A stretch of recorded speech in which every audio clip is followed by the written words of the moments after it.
Hello friends, welcome to बायोनेबुलर। आज अपन लैब असिस्टेंट बायोलॉजी सीरीज की 8th यूनिट देखेंगे, जो कि है cell structure of prokaryotic and eukaryotic cell, cell theory and cell division. And I hope इस लेक्चर के बाद आप साइटोलॉजी मतलब स्टडी ऑफ सेल से रिलेटेड सारे previous year questions and other questions भी इजीली सॉल्व कर पाएंगे। So let's get started. सबसे पहले अपन cell type and cell theory देखेंगे। उससे पहले what is cell? Cell is structural and functional unit of life. मतलब every living organism is made up of cell. जितने भी स्ट्रक्चर हैं वो सेल से बने हैं living organism. They cell may be different types of different types. Now the basic two type of cells are prokaryotic and eukaryotic cells. Then eukaryotic में भी फिर plant and animal cells आते हैं। तो सेल के दो टाइप हैं, prokaryotic and eukaryotic, and there is a general difference between them. We will study the type of cell and cell theory here. तो what is the major difference between prokaryote and eukaryote? तो सबसे पहले अपन term देखते हैं। तो prokaryote, pro मतलब primitive and karyote मतलब न्यूक्लियस। तो प्रोकैरियोटिक सेल्स में प्रिमिटिव टाइप का न्यूक्लियस होता है, मतलब इनमें वेल डेवलप्ड न्यूक्लियस नहीं होता। न्यूक्लियर मेम्ब्रेन अब्सेंट होती है जेनेटिक मटेरियल के आउटसाइड, उसको इनमें न्यूक्लियोइड प्रेजेंट होता है। जबकि in eukaryotic cell eu means true and karyote मतलब न्यूक्लियस। तो इनमें true well developed nucleus present होता है, जिसमें जेनेटिक मटेरियल के चारों ओर न्यूक्लियर मेम्ब्रेन प्रेजेंट होती है। Now prokaryotic cell are bacteria में prokaryotic cells are mainly bacterial cells. Classical bacterial cells जो बैक्टीरिया होते हैं वो प्रोकैरियोट्स होते हैं, और जो हाई लेवल सेल्स होते हैं वेल डेवलप्ड वो यूकैरियोट होते हैं। अगर इनके अपन डिफरेंशियल फीचर को देखो तो मेन फीचर तो है इनका न्यूक्लियस। जो प्रोकैरियोट का है वो वेल डेवलप्ड न्यूक्लियस नहीं होता, जिसको न्यूक्लियोइड बोलते हैं, जबकि यूकैरियोट में न्यूक्लियस और मेम्ब्रेन बाउंड न्यूक्लियस प्रेजेंट होता है। Now membrane bound cell organelles मतलब जो सेल ऑर्गेनेज जिनमें खुद की मेम्ब्रेन प्रेजेंट होती है वो प्रोकैरियोट में एब्सेंट होते हैं, जैसे माइटोकॉन्ड्रिया, क्लोरोप्लास्ट। जबकि यूकैरियोट में membrane bound cell organelles present होता है। मेनली जो प्रोकैरियोट्स होते हैं वो यूनिसेल्युलर होते हैं, ऑलवेज यूनिसेल्युलर होते हैं, जबकि यूकैरियोट्स ऑफन मल्टीसेल्युलर होते हैं। They can be unicellular too. Prokaryotes हमेशा यूनिसेल्युलर होते हैं। अब इन दोनों में राइबोसोम्स भी अलग अलग टाइप के प्रेजेंट होते हैं।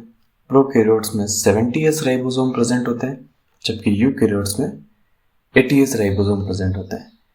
इनके सेल ऑर्गेनेलिज जैसे क्लोरोप्लास्ट एंड माइटोकॉन्ड्रिया में 70s राइबोसोम प्रेजेंट होता है। डीएनए का स्ट्रक्चर तो circular DNA present in prokaryote, often one chromosome only, जबकि linear DNA with multiple chromosome present in eukaryotic cell. इनके पार्ट्स देखें तो प्रोकैरियोट में nucleoid with 70s ribosome, cytoplasm, cell membrane, flagella present होता है for movement, cell wall present होती है जो कि पेप्टिड और ग्लाइकेन की बनी हुई होती है, एंड कैप्सूल प्रेजेंट होती है। In eukaryote endoskeletal system present होता है, जिसमें smooth ER, rough ER, membrane bound cell organelles present होते हैं, mitochondria, chloroplast in plant cell, cell membrane, centriole, Golgi apparatus, nucleolus, etc. Then comes the cell theory. The cell theory was given by Schleiden and Swan. Schleiden, a German botanist, in 1838 gave plant cell theory, and Swan, a British zoologist, in 1839 gave animal cell theory. Schleiden and Swan ने 1838 से 1839 में cell theory दी थी। अब इसमें उन्होंने बताया क्या था कि जो सेल होता है वो मास ऑफ प्रोटोप्लाज्म होता है with one well defined nucleus plus cell membrane और प्लस और माइनस सेल वॉल, मतलब मास ऑफ प्रोटोप्लाज्म है जिसमें एक ही वेल डिफाइंड न्यूक्लियस होना चाहिए। तो इसमें प्रोकैरियोट में वेल डिफाइंड न्यूक्लियस नहीं होता, तो प्रोकैरियोट्स सेल थ्योरी के एक्सेप्शंस में आ जाता है। फिर एक ही न्यूक्लियस होना चाहिए, तो जितने भी मल्टी न्यूक्लियर ऑर्गेनिज्म हैं, ज़ेंथोफाइसी, फाइकोमाइसिटीज, वो भी सेल थ्योरी के एक्सेप्शन में आ जाते हैं। ना जिनमें न्यूक्लियस एब्सेंट है, जैसे आरबीसी, सी ट्यूब, वो भी सेल थ्योरी के एक्सेप्शन में आ जाता है। All cells have some same basic structure and organisms are composed of cells and its products। मतलब ऑर्गेनिज्म सेल्स और उनके प्रोडक्ट से बना है। तो जितने भी यूनिसेलुलर ऑर्गेनिजम्स हैं वो भी सेल थ्योरी के एक्सेप्शन में आते हैं, जैसे ऑल प्रोटिस्टा है। तो सेल थ्योरी के जो एक्सेप्शन है उनमें प्रोकैरियोट्स आते हैं, xanthophyceae, phycomycetes, virus, protist and all prokaryotes. So this was about prokaryotic cell and eukaryotic cell and cell theory. Now we will study about the next part, which is cell division. कि how cell divide, कौन कौन से types होते हैं और क्या क्या steps होते हैं। तो इसमें मेनली दो स्टेप्स होते हैं, interphase and division phase. Interphase में 3 स्टेप्स हैं, G1 S G2। G1 means growth phase, growth 1 phase, S मतलब synthesis phase and G2 is growth 2 phase। and then division phase, division में mitosis and meiosis division होता है। G1 phase में DNA synthesis के लिए preparation होती है, जिसमें DNA को बनाने के लिए जो सिंथेटिक फेज है उसमें DNA रेप्लिकेशन के लिए जो प्रोटीन्स एंड जो अलग अलग टाइप्स के ऑर्गेनेलीज होते हैं वो प्रिपेयर होते हैं। देन एस फेज में डीएनए रेप्लिकेशन होता है एंड G2 फेज में माइटोसिस और growth phase, mitotic growth phase के लिए प्रिपरेशन होती है। देन डिवीजन फेज, जो मेन डिवीजन फेज होता है माइटोटिक फेज, उसमें भी 4 स्टेप्स होते हैं जिसको अपन डिटेल में देखेंगे। Cell division are of 2 type, mitosis and meiosis. Mitosis में बॉडी की जितनी भी सोमेटिक सेल्स, मतलब जिनमें 2 पेयर ऑफ क्रोमोसोम्स हैं, वो डिवाइड होती है। एक बार डिवीजन होता है और एक डिप्लॉयड सेल से सेम 2 डिप्लॉयड डॉटर सेल बनती है। ये आइडेंटिकल सेल होती है। इसमें मेनली 4 स्टेप्स होते हैं, prophase, metaphase, anaphase and telophase. इनके पास साइटोकाइनेसिस। तो सबसे पहले तो न्यूक्लियस डिवाइड होता है जिसको कैरियोकाइनेसिस बोलते हैं। फिर न्यूक्लियर डिवीजन के बाद सेल्स डिवाइड होती है, फाइनली उसको साइटोकाइनेसिस बोलते हैं। प्रोफेज में जो एस फेज में डीएनए सिंथेसाइज्ड हुआ है वो कंडेंस्ड होता है, तो क्रोमोसोम कंडेंसेशन इन प्रोफेज।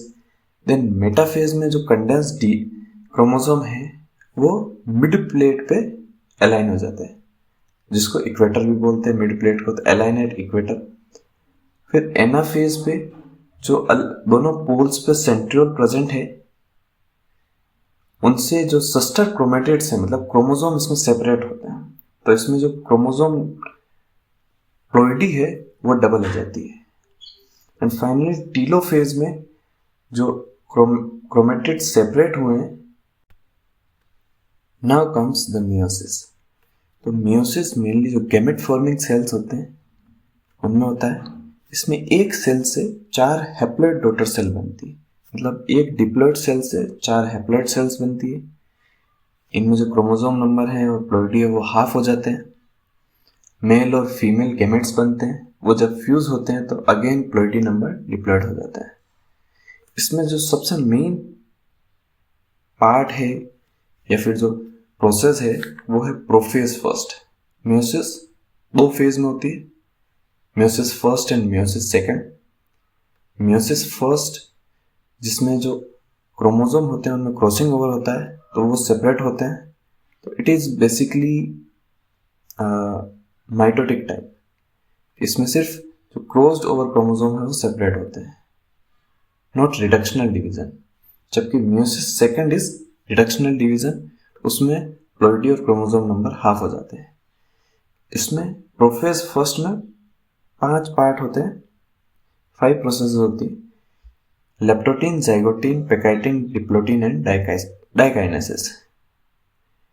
तो लेप्टोटीन में जो क्रोमोसोम है वो थ्रेड लाइक अपीयर होते हैं, न्यूक्लियर मेम्ब्रेन इंटैक्ट होती है। जाइगोटीन में जो क्रोमोसोम है उनके बाइवेलेंट्स बन जाते हैं, सिनेप्सिस बिगिंस होता है। देन पेकाइटिन में जो बाइवेलेंट है उनमें जो क्रोमोसोम है, मतलब होमोलोगस क्रोमोसोम की जो नॉन सिस्टर क्रोमेटिड्स हैं उनमें क्रॉसिंग ओवर स्टार्ट होता है। डिप्लोटीन में क्रॉसिंग ओवर में एक्स शेप्ड एक स्ट्रक्चर बनता है, कियाज्मेटा, और सिनेप्सिस ब्रेकडाउन होता है। और डाइकाइनेसिस में क्रॉसिंग ओवर कंप्लीट हो जाता है, मैक्सिमम कंडेंसेशन हो जाता है, मेम्ब्रेन ब्रेकडाउन हो जाता है। Then metaphase, anaphase and telophase mitosis की तरह सेम होता है, जिसमें जो क्लोज्ड ओवर क्रोमोसोम्स हैं वो सेपरेट हो जाते हैं। और टर्मिनलाइजेशन ऑफ चियाज्मेटा भी डाइकाइनेसिस में होता है। देन मियोसिस फर्स्ट और मियोसिस सेकंड के बीच के फेज को इंटरकाइनेसिस बोलते हैं। प्रोफेज, देन मियोसिस सेकंड में भी same step, prophase second, metaphase second, anaphase second and telophase second. इसमें जो क्लोज्ड ओवर डीएनएज हैं और क्रोमोसोम है वो सेपरेट होते हैं। सेम प्रोसेस होता है, जस्ट एनाफेज सेकंड में सिस्टर क्रोमेटिड्स सेपरेट होते हैं, जबकि anaphase first of meiosis first में क्लोज्ड ओवर जो क्रोमेटिड्स हैं और क्रोमोसोम्स हैं वो सेपरेट होते हैं। टीलोफेज और साइटोकाइनेसिस साइमल्टेनियस होती है, और टीलोफेज में जो सिस्टर क्रोमेटिड सेपरेट हुए हैं एनाफेज सेकंड में वो इंडिविजुअल सेल और इंडिविजुअल क्रोमोसोम में कन्वर्ट हो जाते हैं, और साइटोकाइनेसिस के बाद 4 हैप्लॉइड सेल्स बन जाती है। अगर अपन मेन डिफरेंस देखें तो purpose of mitosis is growth and repair, जबकि मियोसिस रिप्रोडक्शन में होता है। माइटोसिस में सिंगल डिवीजन होता है, 2 डॉटर सेल बनती है, जबकि मियोसिस में 2 बार डिवीजन होता है और 4 हैप्लॉइड सेल्स बनती है। Daughter cells 2 diploid 2n, meiosis में 4 हैप्लॉइड n।